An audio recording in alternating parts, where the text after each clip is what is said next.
ही वेबशाला। Good morning children. आज हम व्याकरण में लेसन नंबर 14 विराम चिन्ह के बारे में पढ़ेंगे।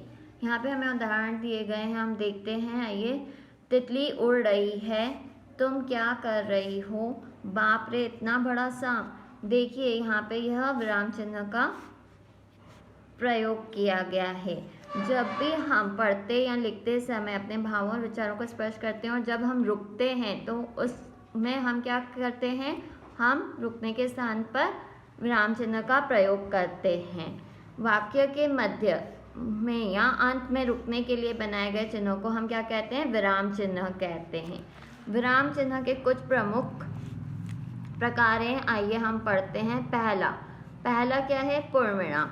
इस विराम चिन्ह को वाक्य के अंत में लगाया जाता है। जैसे उदाहरण, राम आम खाता है, तो हमने क्या प्रयोग किया? पूर्णविराम का। और श्याम पुस्तक पढ़ता है, हमने क्या प्रयोग किया? पूर्णविराम का। जब भी हम आखिरी में, अंत में वाक्य में लगाए जाते हैं उसे हम पूर्णविराम कहते हैं। अब अल्पविराम। शब्दों या वाक्यों के बीच थोड़े समय के लिए रुकने के लिए इस चिन्ह का प्रयोग किया जाता है।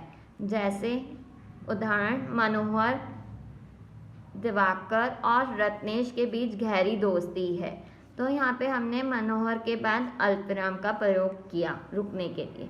माँ, पिताजी और मैं बाजार जा रहे हैं, तो माँ और पिताजी के बीच में हमने यहाँ पे रुकने के लिए अल्पविराम का प्रयोग किया। तीसरा, प्रश्नवाचक चिन्ह। प्रश्न पूछने के लिए इस चिन्ह का प्रयोग किया जाता है। कभी हम प्रश्न पूछते हैं तो इसका हम प्रयोग करते हैं। उदाहरण, तुम कहाँ जा रहे हो? तो प्रश्नवाचक चिन्ह। माँ, मैं खेलने जाऊँ? तो उसने अपनी माँ से प्रश्न पूछा, तो हमने प्रश्नवाचक चिन्ह का प्रयोग किया। फोर्थ, विस्मयदिबोधक चिन्ह। इस चिन्ह का प्रयोग खुशी, दुख, आश्चर्य आदि भावों में प्रकट करने के लिए कहा जाता है। उदाहरण, अरे तुम कब आए?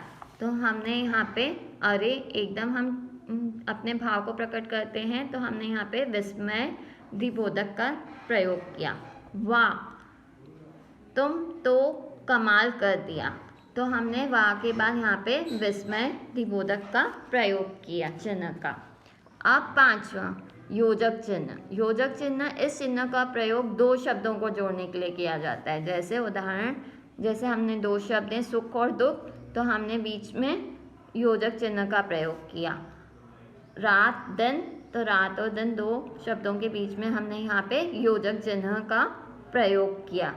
अब हमने इसमें देखा, जहाँ पे भी हम वाक्य के रुकने के लिए कुछ चिन्हों का प्रयोग करते हैं उसे हम विराम चिन्ह कहते हैं। Thank you.